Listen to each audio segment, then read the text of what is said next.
За 48-оос 48 түүх цуврал бичлэгийн шин дугаараар өмнөх дэлхийн арга шалралт тэмцээний зохион байгуулагч Катар улсын хөлбөмбөгтэй холбоотой нэгэн сториг бол бэлдсэн байна. За энэ удаагийн стори бол одоо Катарын орчин цагийн хөлбөмбөгийн хамгийн том суурь болсон Aspire Academy буюу одоо монголоор бол одоо мөрөөдөл академи гэж хэлж болох юм юу байгаа. Гэтэм байгаа. За тэгээд юуны талаар Aspire Academy-ийн талаар ярилцгаая. Сайн байна уу? P-Pack-аас ирж байна. Таны захиалга хүрээлтээр ирлээ. Та гэртэй байна уу? Би жоохон ороодохоор байна. PP box төлдөж хөө. Захиалсан байгаа авахч завгүй яваад байна уу? PP box. Таны шинэ 24 долоо хаяг. За мэдээж 48-оос 48 түүхийн цуврал бичлэг маань ивент итгэгчид болон одоо та бүхэн буюу үзэгчид маань байхгүй бол явахгүй. За тэгээд Asahi Super-Drive Arгийн Manchester City-тэй албан ёсоор хамтарч гаргасан мерчтэй худалдаа 5 сарыг дуустал weekend болгоно буюу 5 дахь бүтэн сайны хооронд дараах 5 дэлгүүрт 12-оос 8 цагийн хооронд явагдаж байгаа юм байна. За тэгээд Asahi Super-Drive Arгийг худалдан авсан баримтаа promo stand дээр байгаа ажилтнанд үзүүлээд дэлгэцээр гарч байгаа мерчүүдийг авах боломжтой. За жишээ нь 12 шиггийг авах юм бол одоо фэнүүдийн оролт авах нь 18 шиггийг авах юм бол подолк авах гэх мэт юм боломжтой юм байна. За тэгээд дахиад хэлье. Уг мерчтэй худалдаа 5 сарыг дуустал 5-аас бүтэн сайны хооронд дараах 5 дэлгүүрт өдөр 12-оос 28 цагийн хооронд явагдаж байна. 48-оос 48 түүх цуврал бичлэгийн ерөнхий мэдтгэгч P-Pack. Та бүхэн Монгол орон даяар байрсан 200 шиг PP box-оор хот дотор болон орон нутгийн хүргэлтэд шийдэх боломжтой. Мөн гэртээ байхгүй үед хүргэлт ирэх эсвэл хүнд ямар нэгэн зүйл илгээх гэсэн боловч тэр хүн нь хэлсэн хаягнда байхгүй үед бүр эсвэл гэрийн хаягаа зааж өгөхгүйгээр хүргэлтээ авмаар байгаа үед PP box-ыг ашиглан найдвартай эзүүсээ хадгалуулж болно. Мөн хоол, фрешмус, хоолны бэлтгэц, мах бөөнд зэрэг ангиллуудын бүтээгдэхүүнүүдийг нэг дороос өргөн сонголтоогоор анаас ч хүссэн газраа энгийн болон шуурхай хүргэлтээр сонгон захиалан авах боломжтой хүргэлтийн хамгийн том дэд бүтцтэй Fresh Pack платформ.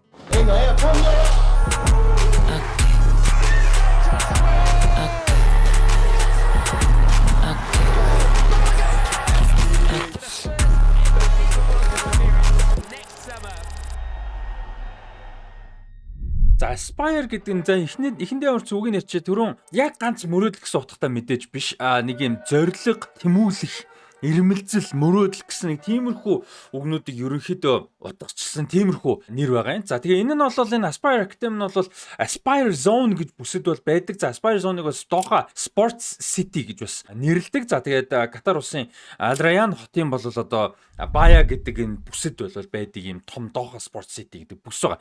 За энэ нийт том спортын том комплекс нь бол 250 га буюу одоо 2.5 км2 ийм том газар бол байрладаг. За тэгээ анх 2003 онд одоо хааныхын тушаалаар бол байгуулж эхэлж байсан. За тэгээд Aspire Academy бол энэ нэг хэсэг нь. За эхний том үйл ажиллагааны Doha Sports City буюу Aspire Zone гэж одоо энэ спортын комплексийн том зохион байгуулсан үйл ажиллагаа 2006 оны Азийн наадмыг бол зохион байгуулж исэн байдаг. За тэр бол бас эхний том амжилт зохион байгуулалт нь бол байсан. За тэгээд дараа нь 2016 оны зуны олимпик бол одоо Катар улс зохион байгуулахаар бол өсөлдсөн байдаг. За тэгээд тэрэнд бол санал болгосон гол одоо түүн бол Aspire Zone бол байсан байдаг. За мэдээж 2022 оны дэлхийн арга шалралт тэмцээн зохион байгуулсан, амжилттай зохион байгуулсан. За тэр процесс донд бол Aspire Academy болон Aspire Zone бол маш том хувь нэмэр бол оруулсан байдаг. За тэгээд Aspire Zone-д бол одоо Khalifa International Stadium гэж цэнгэлдэгүүдийг 50,000 үзэгчийн багтаамжтай. Тэгээд ерөнхийдөө хөлбөмбөгийн тоглолтуудад бол зориулдаг ихэнхдээ Катарын шгшааг бол тоглолтыг юм цэнгэлдэг байдаг. За Hamad Aquatic Center буюу одоо олимпийн хэмжээний одоо юм том усан спортын төв бол байдаг. За энэ бол бас одоо дэлхийн болон юуны твийн олон усан спортын тэмцээнүүдийг бас зохион байгуулж исэн ийм усан бассейнтэй байгаа. Усан сантай. За тэгээ хамгийн гол нь бол Aspire Dome гэж байгаа. За Aspire Dome гэдэг нь бол одоо Aspire Academy хүрээнд бол одоо баазд нь бол хамрагддаг ийм том dome байгаа. За тэгээ энэ dome бол өөрөө дэлхийн хөнгөн атлетикийн одоо зөвшөөрөлтэй гэх юм уу стандартын одоо юм том гүйлтийн талбайтай олон улсын хөлбөмбөгийн холбооны зөвшөөрөлтэй хөлбөмбөгийн дотор талбай бол бас байдаг 5800 үзэгчийн суудалтай VIP өрөөнүүдтэй гэж байгаа.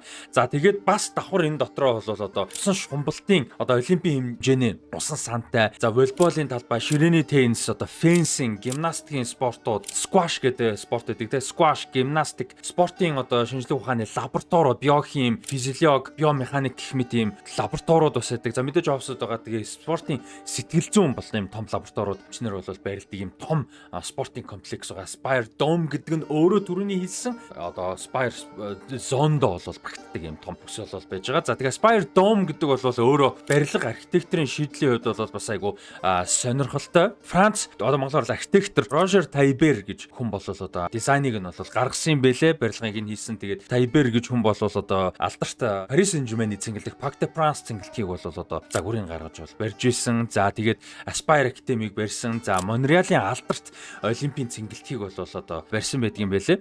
За тэгээд дээрэс нь Монреалийн Олимпийн цэнгэлтгийн яг хажууд байдаг Монреал Biodome-ыг бас загварын гаргаж барьсан байдаг. За Монреалийн Biodome гэдэг бол одоо битүү экосистем гэж хэлж болно. За тэгээд дотор газар байрладаг байгалийн музей одоо үзэсгэлэн гэх юм уу да маш сонирхолтой одоо энэ битүү экосистемийг харуулсан музей байдаг. За энэнийг бол барьсан. Гэхдээ анх Roger Tailleur энийг бол одоо загварын гаргаж барьж байхдаа анх бол зорилго нь спортын зорилготой цэнгэлдэх болгож болох барьж исэн байдгийн бэ лээ.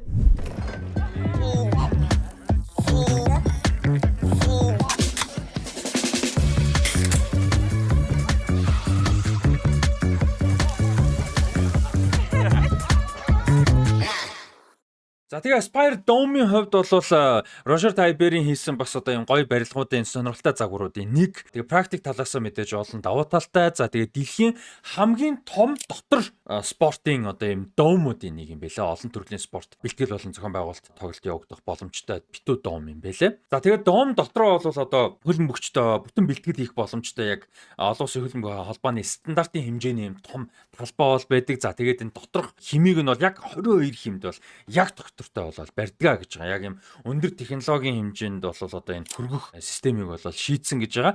За тэгээд дооход бол одоо энэ Alrayan тэгээд доохогийн бүсэд бол яг одоо зуны эд халуун үед нь бол 45 хэм халуун болох бол сонирн биш байдаг. 45-аас дээшээ хүртэл гардаг. Ийм үед хүртэл дотор бол яг 22 хэмийн сэрүүнд гэх юм одоо харьцуулахад бол тийм ээ тогтсон бэлтгэл хийх бол боломжтой байдаг. Энэ академийн тамирчид одоо их ихтэй хөвгүүд байдаг тийм ээ хүүхдүүд байдаг өсвөр насныхан. Тэгээд академийн тамирчид гэж ярьчих. Тэгээд академийн тамирчид бол 5 оттой буудлын зэрэглэлтэй дотор байранд бол байршдаг. За тэгээд энэ өрөөндөө бол одоо хүчит төрөгчийн хэмжээг нь хүртэл хэмждэг хэмжүүртэй. За тэрийг тохируулдаг юм тохиргоотой байдаг. За тэгээ өндөрлөг одоо газрын бэлтгэл өндөрлөг газрын одоо 70-аас дээш төвшин гэдэг шиг тийм юм өндөрлөг газрын одоо орчин нөхцөл байдлыг юм дуурайлгасан юм орчинтой гэж байгаа. Одоо тэр юу нь бол дотор байрна. Тэрний гол зорилго нь юу юм бэ гэхээр тоглогчид бол унтаж явах хугацаанд нь би энэ одоо илүү их улаан эс үйлдвэрлэхэд бол одоо нөлөөлдөг. Тэгээд би энэ тасан зохицдгоо гэдэг байгаа. Энэ бас айгүй сонирхолтой. Яг тэр Катар ч өөрөө нам дор газар байдаг. Тэнгүүт яг техник технологиор бол энийг шийдсэн гэж байгаа. За тэгээд Aspire Academy-ийн хувьд бол одоо скаутууд нь жил 5,000-аас 6,000 хүүхдүүдийг бол Катар улстай аяас 11 настай хүүхдүүдийг бол Катар улстай аяар бол скаут ихлээд бол хийдэг. Тэгээд дундуур нь бол одоо ойр орчны Египт, Сауди Араб, Хойд Африкийн Алжир, Марокко, за Түнис тэгээ Марокко гэдэг ингээд Йордан, Кувейт гэдэг хэд хэдэн улсуудаас бол бас скаутинг нэг хийсэн. Гэхдээ тэр нь улс төрийн хүрээнд геополитик янз бүрийн асуудлуудаас бас хамаатайгаар бол нэлээд багассан билээ буцаад. Тэгээд тэрийг бол өөр улсууд руу бас тэлэх магадлал өндөр байгаа. Сахаран Африк буюу Сахараас урагших одоо урагшаа Африкийн улсууд руу бас тэлэх юм одоо төлөвлөгөө бол явж байгаа гэж юм яригдсан. Гэхдээ ер нь бол дотооддоо бол жилд 5,000-аас 6,000 орчим хүүхдүүдийг бол одоо скаут хийж яагаад тэнцэнээс бол сонгодог гэж байгаа. За тэгээд тэнцэнээс нь бол одоо сонгогдсон үндсэн хүүхдүүдийг нэлээд хэдэн хүүхдүүдийг бол одоо маш нарийн гүн одоо шинжилгээ болон шалгалт явуулдаг. За хөлбөмбөг талаас нь мэдээж байгаа. За дээрээс нь физиологи талаас нь нарийн шинжилгээнүүд хийдэг. За тэрний нэг нь бол bone density буюу одоо ясны нягтралыг шалгадаг гэж байгаа. За тэгээ хурдан агшдаг юм булчингийн ширхгүүдийн хэмжээг одоо хүртэл одоо шалгадаг, реакцийг хүртэл шалгадаг тийм. Ийм одоо нарийн шинжилгээнүүдийг хийх маш олон шатлалтай юм процесс явсны эцэст жилд бол яг үндсэн академид 20-оос 30 хүүхдийг бол үндсэн болгож авдсан байлээ. За тэгээд яг энэ хүүхдүүд бол яг 12 настайдаа яг энэ дотор байранд бол одоо оршин тогтнож Яг 12 наснаас эхлээд энэ хүүхэд бол дотор байранд бол одоо оршиж яагаад оршоод байгаа юм бэ? Хүүхэд бол яг 12 наснаас эхлээд бол дотор байранд яг амьдарч бол эхэлдэг.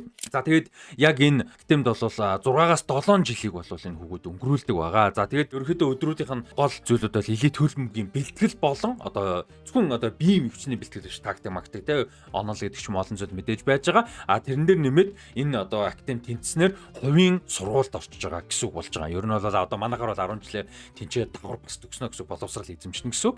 За тэгээд хүүхдүүдийн сонгож байгаа тоон маш бага учраас Aspire Academy бол одоо юу гэдэг нь бусад дэлхийн хэмжээний том системүүдтэй харьцуулахад одоо амжилтын хувь бол айгүй өндөр байдаг. Угаасаа цөөхөн хүүхд авдаг учраас амжилтын хувь бол ер нь өндөр талдаа байдаг. За тэгээд чинээс цааш мэргэжлийн хөлбөмбөгчин болох хүнсний шгшээ гэдэг ч юм уу одоо энэ ч нөгөө академи шгшээ гэж байгаа шүү дээ, тэ? Өсвөр насныхны тэр шгшээдээ сонгогдох боломжгүй болдог ч юм уу, таар байдаг ч юм уу. Иймэрхүү хэмжээнд хүрэх юм бол одоо спортын шинжлэх ухаан, менежмент гэдэг ч юм уу. Ийм одоо цаашаа үргэлжлүүлээд Катарын спортын экосистемд үргэлжлүүлээд карьертай боломжтой байх нөхцөлийг нь бүрдүүлж боловсролыг нь чиглүүлж өгдөг гэж байгаа. За тэр бол бас айгүй том хэсэг нөө. За тэгээд мэдээж Aspire Academy бол анх 2003 онд одоо ингэж эхлээд олон жил ингээд процесс явагдсны хугацаанд хамгийн том эхний том үр дүн 2019 оны Арабын Эмиратад болсон Азийн аварга байсан. За тэгээд тэр үед бол одоо бас улс төр нийгмийн асуудлууд нэлээд байсан. Хэдийгээр Арабын Эмират маш ойрхон боловч одоо Катартай ойрхон боловч улс төр нөхцөл байдал бол нэлээд тааруу байсан. За тэгээд нэг юм ойрхон баг мөртлөө нэг юм за дайсан гэх юм хайшаамдээ зүгээр нилээн юм олон баг шиг болол ингэж ирж бол оролцсон. За тэгээд тэр тэмцээнд бол одоо Азийн цомын түүхэнд их рекордыг бол эвдэж Алмовес Али 9 голыг бол оруулсан байдаг. За тэгээд Катар бол финалийн тоглолт хүртэл бол нэг ч гол алдалгүйгээр амжилттай бол хүрсэн финалд. За тэгээд замдаа бол Сауди Араб, Ирак, Өмнөд Солонгос гэсэн багуудыг бол хожсон. Одоо бүгд Азийн хөлбөмбөгт бол гигантууд шүү дээ, тийм ээ. За тэгээд Азийн хөлбөмбөгийн хам нөгөө нэг гигант болох одоо Японтой бол финалд хараад анхны гол алдсан. Гэхдээ 3-1 харьцаад байгаа Японыг болгож авч 2019 онд бол одоо Катарын Sport Academy, Aspire Academy, Spire Zone, Doha Sport City гэдэг энэ 2003 онд ихсэн 250 газартай байрлах одоо энэ спортын том комплексийн энэ том төслийн болол хамгийн том одоо 2006 оны Азийн наадмыг зохион байгуулснаас хойш хамгийн том одоо амжилт нь твийн хэмжээнд амжилт нь бол болсон байдаг. За тэгээд энэ дэр бол одоо нөгөө нэг Aspire Academy-ийн одоо гол цөм байсан нь бол гол зүйл нь болсон. Саяны мэрэгэн бууч 9 гол оруулдаг Алмовес Али бол Aspire Academy-г төгссөн тоглогч. За дээрэс нь одоо бараг л одоо биенийхээ бодлыг уншдаг юм уу гэмээр хоорондоо холбогдож тоглож исэн гол тоглогч нь бол бас Акрам Афиф байсан. Тэгээ Акрам Афифийн хувьд бол мөн тэр тэмцээнд 2019 оны Азийн наадамд рекорд тогтоож 10 ассистийг хийсэн байгаа. За тэгээд ихэнх ассистууд нь бол одоо Алмовес Алид өгсөн ассист байсан. За тэгээ энэ хоёр бол бас хамт одоо 11 наснаас хойш Aspire Academy-д суралцсан Aspire Academy-г төгссөн шгшээ багийнхаа хоёр од нь тэгээд насныхаа бас одоо сайн найзуудаа гэдэг жаа. За 2024 оны 2 сард бол Азийн аваргыг катарчууд өөрсдөө зохион байгуулсан. За тэгээд 2022 оны дэлхийн аварга хэдийгээр талбай дээр өөрсдөө зохион байгуулсан ч гэсэн сайн болол оролцож чадаагүй цорын одоо ганцхан голыг мэдээж оруулсан. За тэгээд одоо фэнүүд нь бол одоо энэ Aspire Academy-ийн цөмөө хадгалмаар байна. Тэр амжилтанда дахиж хүрэх хэрэгтэй гэж шаардлагыг нэлээд тавьж ирсэн. За тэгээ Акрам Афиф бол энэ тэмцээнээр бол одоо Азийн хөлбөмбөгт бас одоо харагдаад байдаггүй юм өндөр зэрэглэлт бол тогсон. За тэгээ дэлхийн аварга шалруулах тэмцээний финалтын тоглолт болж исэн Лусейл цэнгэлтэд мөн 2024 оны Азийн аваргын финалаар бол одоо Акрам Афиф хэтрик хийж бол одоо анх удаага финалдаж гарч ирсэн бас түүх бүтээсэн Йорданчуудыг бол хожиж хоёр дахь удаага Азийн аваргын цомыг бол Катарын шог өргөсөн. За ингээд Aspire Academy бол одоо ганцхан удаагийн амжилт ч юм уу те зүйл бол байсангүй гэдгийг харуулсан 2019 болон 2024 оны Азийн аваргуудад бол хуйланд нь төрүүлсэн нь хамгийн том одоо баталгаа бол болсон байгаамаа. За тэгээ 2003 онд хааны тушаалаар хэлжсэн Aspire Zone-ийн хувьд бол ингээд олон амжилттай зүйлүүдэд бол хүрсэн. За хөлбөмбөг талаас нь ярих юм бол одоо тэнцээ ингээд дэлхийн world class хэмжээний ингээд дэд бүтээчээдсэн мөртлөө амжилтанд хүрэхгүй байгаад исэн world class тоглогч байхгүй байгаадаас нь бол ингээ асуудал болж исэн. За 2010 онд 2022 оны дэлхийн аварга шалруулах тэмцээнийг зохион байгуулахыг эрхийг авсан нь бол маш том одоо дараагийн шатн байсан. За тэгээд ерөөсө 12хан жилийн дотор одоо энэ үндэсний шгшээ бага дэлхийн хэмжээний баг босгох те ийм одоо том зорилготой болсон. Тэг хүн маш цөөхөн шүү дээ. Маш цөөхөн хүн амтай. Тийм ч учраас одоо ойр орчин лугаад хилж одоо Aspire Academy зориулсан хүүхдүүдийг авахар бол зорж ихэлсэн. За эхний том амжилт нь бол 419 оны Азийн аварга гэж ярьжсэн ч тэрнээс өмнө нэг том амжилт байсан. Яг Aspire Academy яг хөлбөмбөгийн Academy тэр нь юу вэ гэхээр 2014 оны 19 хүртэлх насныхны Азийн аваргад бол Катарын шгшөөг төрүүлсэн. Гарааны 11 нь тэр чигээрээ Aspire Academy төгссөн тоглогчд байсан. За энэ бол одоо маш том амжилт болж байсан. За тэгээд юуны 2022 онд болсон дэлхийн аварга шалралга тэмцээний нийт бүрэлдэхүүний бол одоо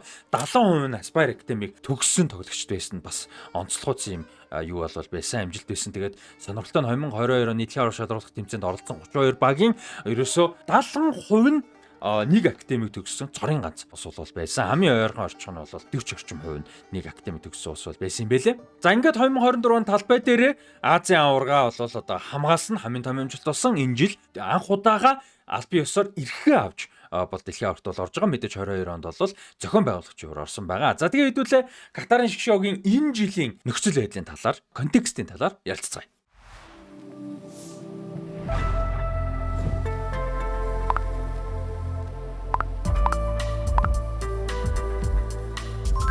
$60,000-аас дээш хүргэлт үнэгүй 100 болон 200,000-аас дээш худалдаа авалтанд бэлэгтэй. Freshback. За 48 улс 48 түүх цуврал бичлэгийн албан ёсны үеийн тэтгэгчид Pickback, Freshback болон Asahi Superdry ажиллаж байгаа ерөнхий үеийн тэтгэгчтэй баярлалаа. За Катарын хувьд бол мэдээж анхны дэлхийн аваргуудын үеэр Их Британийн нэг одоо юуны колоничлын нэг хэсэг байсан. За дараа нь FIFA-гийн гишүүн болж чадаагүй байсан. Оролцох сонголт бол 66-70 онд хийгээгүй. За тэгээ урьдчилсан шатнаас 1974 онд бол одоо нэрээ татсан. За тэгээ 78 оноос хойш бол яг доктортой урьдчилсан шатанд бол оролцож байгаа жишээ эрхээ авахгүй байжгаад энэ жил анх удаага яг эрхээ авч бол оролцож байна. За өмнөх дэлхийн аваргад мэдээж зохион байгуулагчаар орсон. 3 тоглоод 1 гол оруулж 7 гол алдаж 3 хожигдсон.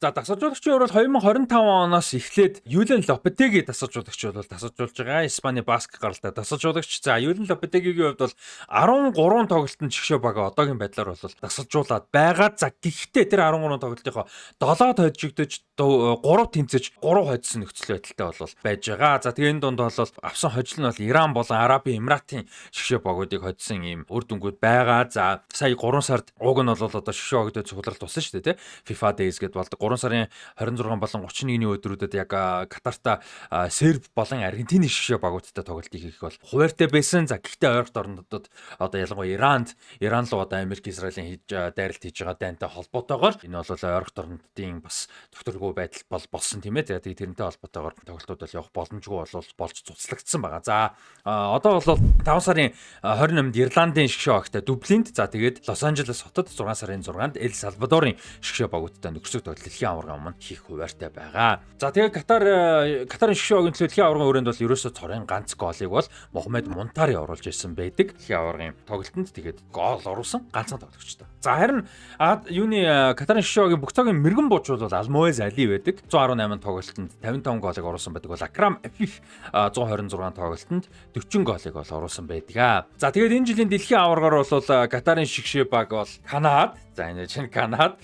За тэгээд Босния, за тэгээд Швейцарын шгшөө багуудтай нэг хэсэгт орсон байгаа. За Канадтай бол 2022 оны 9 сард нэг удаагийн нөхцөл тоглолт бол хийжсэн. За тэр тоглолтод 2-1 харьцаатай хожигдсон.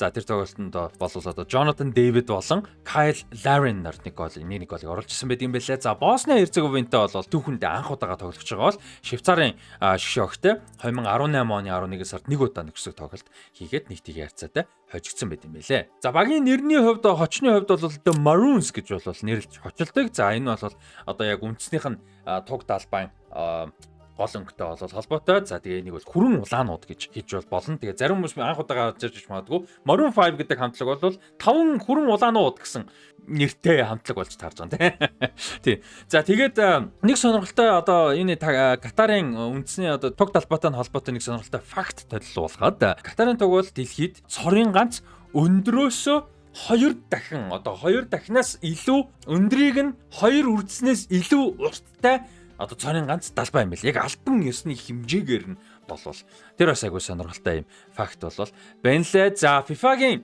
ранкинг жагсаалтын шансааны түүхэнд бол хамгийн дээдэлтэй 34-т болвол жагсажсэн удаатай. За тэр нь 2024 оны 4 сарын шинжилэлээр бол 34-т болвол би 24 гэсэн 34-т бол жагсажсэн.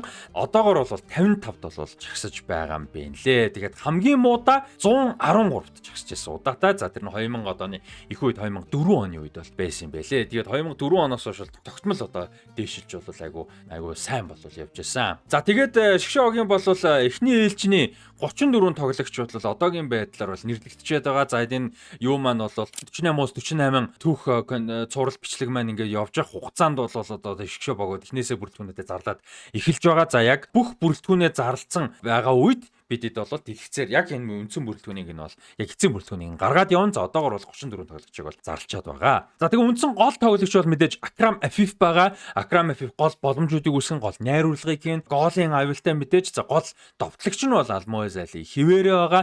За харин анхаар татж байгаа сонирхолтой шинэ тоглогч юм бол Ахмед Алрави гэж тоглогч байгаа. За Ахмед Алравигийн хувьд бол одоо Шгшогийн төлөө 12 тоглолтод оролцож 4 голыг бол оруулж ирсэн. Катар SC клубуд бол тоглолтог ийм тоглогч байгаа. За тэгээ Ахмед Алравигийн хувьд 1.84 өндөртэй одоо энэ дэлхийн аваргын үеэр бол дөнгөж 22 хүрсэн байх ийм одоо довтлогч байгаа. За тэгээд ер нь бол бас сэлгэнээс орж ирэх Алмоез Алигийн магадгүй сэлгээгээр орох эсвэл одоо хамт довтлогчийн байралд тоглох магадaltaй ийм бас өсөж яваа залуу тоглогч байгаа. Тэгээд 2019 оны Азийн аварга тэгээд дэлхийн аваргын бас одоо тааруу тогсноос хойш бол бас юуны Aspire Academy-ийн үр дүн бас жоохон тааруу байна. Катрин Шоакс их тааруу байна гэдэг зүйл бол нэлээд яригдж байсан. За одоо ч гэсэн форум тааруу байгаа. Гэхдээ одоо бол энэ Aspire Academy-с шинэ тоглогчид гарч ирэх хэрэгтэй байна. Одоо энэ Алмоез Али Акрам Афифийн үеийнхнээс шинэ тоглогч гарч ирэх хэрэгтэй байна гэдэг юм бол маш их хэрэгцсэн. А тэрний нэг нь бол энэ Ахмед Алрави байгаамаа. За Акрам Афиф Алмоез Алигийн хувьд бол одоо 96 оны үеийнхэн. За тэгэхээр одоо энэ жил бол яг 30 хүрцгээж байгаа. Тэгээд эд насан дээрээ явцгааж байгаа гэсэн үг ээ. За ингээд 2022 оны дэлхийн аварга шалруулах тэмцээний зохион байгуулагчид энэ жил анх удаага эрхээ авч оролцож байгаа. Түүхэндээ 2 дахь удаа орж байгаа. Катарын хөлбөмбөгтэй холбоотой Катарын хөлбөмбөгийн орчин цагийн хамгийн том түүх болох одоо Aspire Academy талаар болон одоо Aspire Zone гэж одоо спортын том комплексийн талаар товчхон мэдээллийг бол хүргэлээ та хэдэд сонирхолтой байсан гэж бол найдаж байна. За та хэд маань энэ жилийн дэлхийн аваргын хамгийн сонирхолтой одоо өсөлтөөнтэй гэж хэлж болох ойролцоо багуудтай гэж хэлж болох хэсэг бол одоо энэ Канада, Швейцар, Босния, Катартай хэсэг байгаа. Тэгээ Катарын хэсгийн мэдээж 3-аар гарах уу, магадгүй 4-оор молторох уу гэдэг ийм хүлээлт бол байгаа байх. Одоо таамаг байгаа байх. Гэхдээ магадгүй одоо юу гэдгийг Канада, Боснигаас үр дүн авч чадах юм бол хэсгээс гарахад бол гайхааргүй юм сонирхолтой нөхцөл байдал бол байж гин. За тэгээд 48 улс 48 төх цуврал бичлэгийн хувьд дараагийн дугаараар Уругвай хөлбөмбөгтэй холбоотой маш сонирхолтой маш том нэг түүхийг ярьж өгнө. Тэгээ өнөөдрийн дугаартаа хамт байсан бүгдээнд баярлалаа. Ерөнхий ивент тэтгчд болох Freshback, Bigback болон Asahi Super Drying хамт олондоо баярлалаа. Asahi Super Drying одоо урамшуулттай merchтэй худалдаа 5 сарыг дуустал амралтын өдрүүдээр явж байгаа юм байлээ шүү. За тэгээ Freshback, Bigback-аар үйлчлүүлцгээгээрээ description хэсэг дээр Freshback болон Bigback-ийн үйлчлэлийн мэдээллийг авах боломжтой. Freshback-ийн app-ыг татаж авах линк байгаа шүү. Тэгээ ивент тэтгчдээ баярлалаа. Дараагийн дугаараар уулзтлаа. Баяр та.